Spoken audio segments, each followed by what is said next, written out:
Bonjour à tous. Aujourd'hui, vidéo beaucoup plus courte que la dernière fois. J'essaie de m'améliorer dans mes compétences YouTube.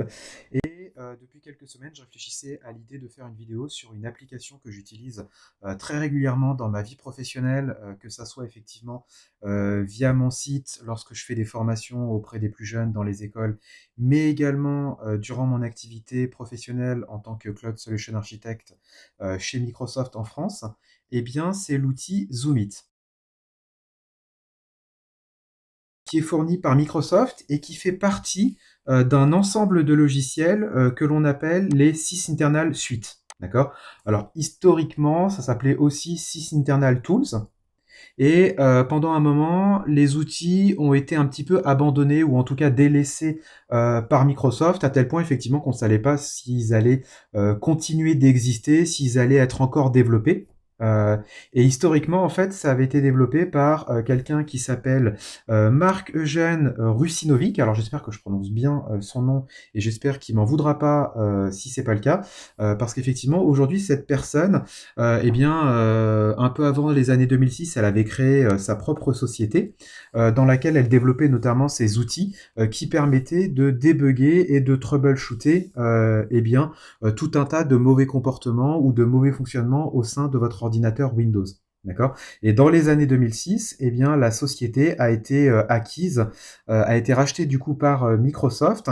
Et aujourd'hui, on va dire, ça ne s'invente pas, mais cette personne, est devenue le CTO Azure. Donc c'est effectivement cette personne-là qui définit la feuille de route et les prochaines évolutions ou les prochains produits qu'on va avoir effectivement typiquement autour du cloud de Microsoft et donc de Azure. D'accord. Donc à l'intérieur de ces logiciels, vous aviez tout un tas d'applications. Vous aviez des choses par exemple qui nous permettaient et qui nous permettent toujours, puisqu'on va voir que c'est quelque chose que vous pouvez télécharger librement et gratuitement sur Internet, d'accord, sans avoir besoin de payer quoi que ce soit. Donc on avait des choses comme AD Explorer, AD Insight, AD Restore, qui, comme son nom l'indique, tournent autour de l'Active Directory et qui nous permettaient effectivement d'avoir d'autres consoles de gestion des objets que l'on pouvait avoir dans l'Active Directory. Mais on a aussi d'autres outils comme par exemple Autorun qui nous permet de faire le ménage sur les utilitaires et les logiciels qui démarrent en tâche de fond lorsque vous démarrez votre ordinateur. Donc c'est un outil qui est effectivement très utile lorsque l'on souhaite par exemple diagnostiquer et empêcher certaines applications illicites de démarrer lors du lancement de votre ordinateur. Il y a d'autres outils qui sont aussi, pour ne rester surtout que sur les outils connus, on va avoir des outils comme Disk to VHD. Alors ça, c'était pour faire ce qu'on appelle un P2V, Physical to Virtual. L'objectif, c'est qu'on effectivement, cet outil nous permettait de prendre en entrée un disque dur potentiellement physique d'un serveur ou d'une machine et de pouvoir le convertir au format VHD, c'est-à-dire un format qui va être en capacité d'être utilisé par une machine virtuelle qui serait propulsée par la solution d'hyperviseur de Microsoft que l'on appelle Hyper-V. D'accord ? Vous allez avoir aussi d'autres outils qui permettent de faire du monitoring de port, du monitoring ou de la traçabilité sur les explorers, tout ce qui se lance en fait finalement dans votre ordinateur et au niveau de votre machine. Ça nous permet par exemple, quand vous avez un certain nombre d'applications ou de logiciels qui s'exécutent, de pouvoir voir quels sont les différents processus qui autour de cette application ont été exécutés. D'accord. Et donc si typiquement vous avez une application ou un logiciel qui est vérolé et qui fait appel à d'autres outils, on va être en capacité de les voir. D'accord. Donc beaucoup d'outils et beaucoup de choses que je vous encourage, si vous n'avez pas encore eu l'occasion, à télécharger et à tester, parce que ce sont vraiment des outils extrêmement puissants. D'accord. Et l'outil qui va m'intéresser pour notre session aujourd'hui, on va discuter d'un outil qui s'appelle Zoomit. Au niveau de la partie Sysinternal Suite, c'est quelque chose que je vous ai dit, vous pouvez télécharger gratuitement sur Internet. Vous allez avoir deux possibilités pour le télécharger. Vous allez avoir la possibilité de le télécharger simplement avec un binaire ou un exécutable type MSI ou .exe. Vous allez l'installer et ça va installer tous les outils qu'on a mentionné précédemment, parce que rappelez-vous, je vous ai dit, nous on va parler de Zoomit, mais vous avez toute une palanquée d'autres outils qui sont disponibles et qui sont fournis gratuitement. Pour ceux qui n'ont pas envie de se prendre la tête, vous avez aussi la possibilité de le télécharger directement via le store de Microsoft. D'accord ? Si vous cliquez sur le dernier lien, et bien ici, vous allez être redirigé sur cette page-là. Et quand vous allez cliquer sur le bouton ici, vous allez pouvoir télécharger tous les outils en une seule fois. D'accord ? Alors j'en reviens à la partie Zoomit et vous allez voir effectivement que Zoomit, eh bien l'intérêt de ce logiciel, c'est qu'il va nous permettre en fait, lorsque vous délivrez par exemple des formations ou que vous avez besoin de présenter des choses à des collègues, à des clients ou à des plus jeunes pour expliquer par exemple des choses d'un point de vue informatique. Eh bien, Zoomit, c'est un outil qui va venir se mettre à l'arrière-plan de votre ordinateur et vous allez y retrouver à l'intérieur, eh bien, 6 fonctionnalités. D'accord ? Les 2 premières fonctionnalités, c'est des fonctionnalités qui vont vous permettre de zoomer sur l'écran. D'accord ? La 3e fonctionnalité, c'est une fonctionnalité qui va vous permettre, comme son nom l'indique, Draw, qui va nous permettre de dessiner sur l'écran. D'accord ? Et vous allez voir que on va avoir tout un tas de possibilités pour dessiner sur l'écran. On va pouvoir dessiner des carrés, des encadrés, des flèches, des ellipses également. Et puis on va même pouvoir changer la couleur. Vous voyez qu'en appuyant sur les touches G, on peut avoir la couleur verte, B pour avoir la couleur bleue, O pour avoir la couleur orange, Y pour avoir la couleur jaune, etc., etc. D'accord ? On a aussi la possibilité de taper des messages à l'écran. D'accord ? Dans ce cas-là, c'est quelque chose qu'on va voir juste après en démonstration. Eh bien, on a la possibilité effectivement de pouvoir saisir du contenu textuel à l'écran plutôt que d'avoir à le dessiner à main levée avec la souris. D'accord ? On va avoir une autre fonctionnalité qu'on appelle la fonctionnalité break qui permet en fait de neutraliser l'ensemble de l'écran. Et qui va nous permettre d'afficher eh bien, un compteur. Vous voyez que là, par exemple, il est défini sur 15 minutes. Et donc, pendant ces 15 minutes, on va avoir un message qui va être affiché à l'écran. On verra plus ni la barre des tâches, ni le fond d'écran Windows, mais on verra un écran blanc avec un compteur qui défile eh bien, à 15 minutes à rebours pour arriver jusqu'à 0. D'accord ? Et puis, dernière petite fonctionnalité qui est récente et qui a été ajoutée dans les dernières versions de Zoomit, eh bien, c'est la possibilité d'enregistrer son écran. D'accord ?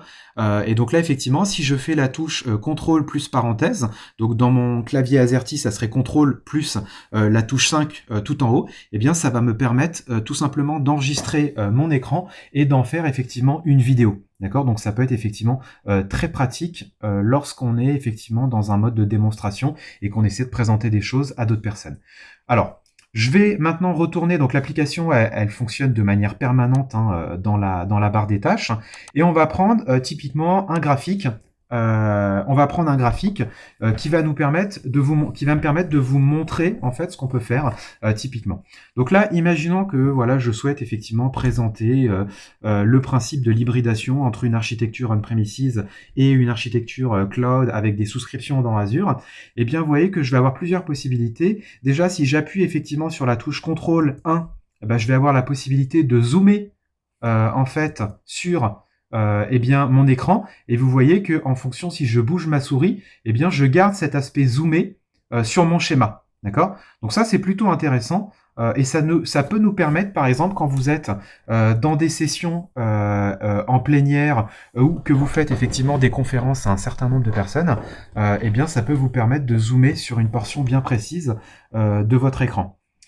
Et pour info, je ne l'ai pas dit, mais effectivement, l'outil Zoomit, c'est un outil qui est utilisé par tous les salariés, enfin par une très grosse partie des salariés de Microsoft dans le monde. Et quand vous verrez lors des prochaines conférences Microsoft des ingénieurs ou des architectes qui font des démos et qui arrivent à dessiner sur leurs écrans, eh bien vous penserez à moi et vous verrez qu'effectivement c'est ce type d'outil qu'ils vont utiliser. L'autre fonctionnalité que je vous ai montré, c'est la possibilité également de pouvoir afficher des choses ou de pouvoir faire des dessins sur l'écran. Donc là, j'ai appuyé sur la touche CTRL plus 3 et je vais avoir la possibilité, si je maintiens la touche CTRL appuyée, avec la souris, de pouvoir faire des carrés. D'accord ? Des carrés, des rectangles, de manière à mettre en évidence des choses auprès de mon audience. D'accord ?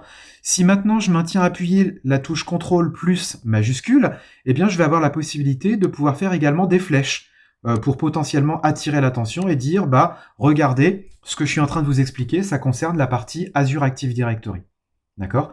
Une autre manière de le faire, c'est cette fois-ci en appuyant sur la touche, eh bien potentiellement Tab, eh bien je vais pouvoir faire des ellipses. D'accord? Donc les ellipses, si je maintiens la touche Tab appuyée, je vais pouvoir faire des ellipses ou des cercles, d'accord? Pour mettre eh bien des choses en évidence de manière différente que ce que je pouvais le faire avec les carrés. D'accord? J'ai la possibilité également de changer de couleur, je vous l'avais dit tout à l'heure. Typiquement, si j'appuie sur la touche G, eh bien, je vais avoir la possibilité de dessiner des flèches qui, cette fois-ci, vont être vertes. Si j'appuie sur la lettre B, je vais passer en bleu et je vais pouvoir effectivement dessiner des carrés bleus. D'accord? Donc, vous voyez que c'est assez pratique. Et honnêtement, c'est un outil que j'utilise depuis un bon moment. Alors au début, c'est pas forcément facile de se faire la main dessus parce qu'il n'est pas extrêmement personnalisable. Donc le plus simple, c'est vraiment de se faire aux touches de raccourci qui ont été prévues par les développeurs. Pourquoi? Parce qu'il y a plein de choses que vous pouvez pas customiser. D'accord? Par exemple, vous pouvez pas changer les lettres et les couleurs. Le G, c'est forcément le vert. Le B, c'est forcément le bleu, etc., etc. D'accord? Donc je pense que le plus intéressant, c'est vraiment de s'adapter aux couleurs et aux touches de raccourci qui ont été prévues par les développeurs. Et si j'appuie sur la touche échappe, eh bien la touche échappe va me permettre d'effacer effectivement tout ce que j'ai dessiné. D'accord? Si maintenant je réappuie sur la touche CTRL 3, eh bien je reviens en mode édition, j'appuie sur la touche P, je vais passer en mode rose, et là je vais pouvoir refaire effectivement des flèches que vous voyez, je peux orienter en fonction de ce que je veux mettre en évidence. Là par exemple, je vais mettre en évidence OneDrive, d'accord? Je peux aussi faire toujours des carrés ou des ellipses, d'accord? Je peux aussi, si j'appuie sur aucune touche et que, eh bien, si je n'appuie que sur aucune touche et que je simplement la souris à main levée, eh bien, je vais pouvoir aussi eh bien, faire des dessins à main levée. D'accord? Donc là, ça veut dire effectivement que ça suit eh bien, ma souris. Et ce qui peut être intéressant si vous disposez effectivement d'un ordinateur Surface, c'est que vous allez pouvoir combiner l'outil Zoomit justement avec potentiellement un Surface Pen. D'accord? Et donc là, ça vous permet de dessiner à main levée sur votre tablette Surface Laptop Studio ou votre Surface classique, ce qui vous donne effectivement un nouvel usage de votre machine. D'accord? Alors, autre réglage qui va être intéressant, ça va être la possibilité aussi eh bien, d'appuyer sur la touche W. Si vous appuyez sur la touche W, quand vous êtes en mode édition pour écrire du contenu à l'écran, eh bien vous activez ce qu'on appelle un whiteboard, d'accord? Et donc vous avez un écran tout blanc qui va vous permettre potentiellement de dessiner, je sais pas moi, quelque chose, vous voulez reprendre un use case ou expliquer des serveurs, et vous avez besoin d'expliquer quel est le chemin ou quelle est la connexion ou qu'est-ce qui va être échangé entre plusieurs serveurs, eh bien vous avez la possibilité de le faire également comme ça. D'accord? Et si je rappuie encore sur le bouton W, eh bien le whiteboard effectivement va s'effacer. Et toujours gardez en tête que si vous voulez annuler quelque chose que vous avez fait, vous faites échappe et vous allez revenir à votre écran de manière classique. D'accord? Un autre réglage qui va être toujours intéressant, ça va être la possibilité, alors là vous allez voir que c'est très simple à comprendre, c'est la possibilité, si vous êtes en mode démo, que vous avez un certain nombre de personnes et que le but c'est de mettre en place une pause, eh bien vous allez pouvoir utiliser le raccourci CTRL et 4 et qui, comme je vous l'avais dit tout à l'heure, vont nous permettre effectivement de démarrer un compteur. Moi là dans mon cas, je vous ai montré tout à l'heure que c'était configuré sur 15 minutes et du coup je vais pouvoir dire à mon audience, on se retrouve dans 15 minutes et voilà, c'est la pause pour aller prendre un café ou recharger les batteries ou une pause cigarette ou autre chose. D'accord? Même chose, si vous voulez arrêter ce compteur-là, vous faites échappe, d'accord? Et vous allez revenir sur votre bureau. D'accord? Dernière nouvelle configuration qui existait, c'est la possibilité effectivement d'utiliser CTRL et le chiffre 5. D'accord? Si vous utilisez CTRL et le chiffre 5, vous voyez que mon écran a été encadré en jaune. D'accord? Ce qui m'indique en fait que mon écran est en train d'être enregistré également avec la séquence audio, donc également avec moi qui parle avec mon casque. D'accord? Donc c'est plutôt intéressant et c'est l'une des dernières fonctionnalités qui a été intégrée dans l'application Zoomit pour pouvoir potentiellement enregistrer rapidement une séquence ou quelque chose que vous allez avoir besoin de redémontrer ou de représenter, par exemple à quelqu'un qui n'aurait pas pu participer lors d'une conférence ou lors d'une démo. Vous avez envie de pouvoir lui envoyer le fichier vidéo par la suite. Vous réappuyez sur CTRL 5, d'accord? Et vous voyez que mon fichier vidéo a été créé. Il me propose de l'enregistrer. Je fais save, je l'ai mis sur le bureau pour faire très simple. Et vous voyez que eh bien, je vais retrouver mon fichier vidéo qui est disponible juste ici et que je vais pouvoir relancer avec mon VLC par exemple ou n'importe quel média numérique. D'accord? Donc très pratique. Gardez bien en tête l'outil dont je vous parle, hein, c'est l'outil qu'on appelle Zoomit. Je crois que j'ai même pas la dernière version parce qu'il doit y avoir une version 7, d'accord, probablement qui corrige un certain nombre de bugs fixes et autres corrections. Mais vous voyez que vous avez ces différentes options pour vos formations et vos sessions de training. Et le principe, effectivement, c'est vous voyez que vous pouvez choisir de configurer des raccourcis pour chacune des options que vous allez vouloir utiliser, ou à l'inverse, vous pouvez choisir effectivement de désactiver certaines options, comme je l'ai fait pour la partie ici, en supprimant tout simplement le raccourci. D'accord ? Voilà, le but c'est que cette vidéo reste assez courte et idéalement plutôt autour des 5 minutes, donc vous allez voir que il y a potentiellement d'autres options, qu'on peut zoomer également avec la roulette, qu'on peut, d'ailleurs je vous l'ai pas montré, mais qu'on peut aussi, je l'ai dit tout à l'heure, taper. Donc quand on est en mode effectivement dessin, si j'appuie sur la touche T, eh bien je vais pouvoir taper potentiellement du contenu pour afficher sur l'écran. D'accord ? Et encore une fois, eh ben, je fais échappe pour sortir. Voilà pour cette démo de l'outil Zoomit. Je vous encourage, si vous n'avez jamais eu l'occasion de le tester, à l'installer sur votre machine. C'est vraiment quelque chose qui va faire la différence quand vous allez avoir besoin de faire des démonstrations ou des formations auprès d'autres populations, parce que ça permet de rendre effectivement ce que vous partagez à l'écran de complètement interactif et de pouvoir attirer rapidement l'attention de votre audience sur un endroit particulier et précis de votre écran, sans forcément avoir besoin de le faire, je dirais au montage en ajoutant des flèches ou des carrés, directement avec votre outil de montage vidéo. D'accord ? Sachant que si on parle de l'outil de montage vidéo, ça veut dire que c'est quelque chose que vous faites post-production, mais c'est quelque chose que vous ne pouvez pas faire en live. Moi, je vous parle effectivement de Zoomit pour être utilisé dans le cadre de formation. D'accord ? Eh bien, c'est tout pour aujourd'hui et je vous retrouve effectivement sur le site acryl.net pour d'autres contenus. À bientôt!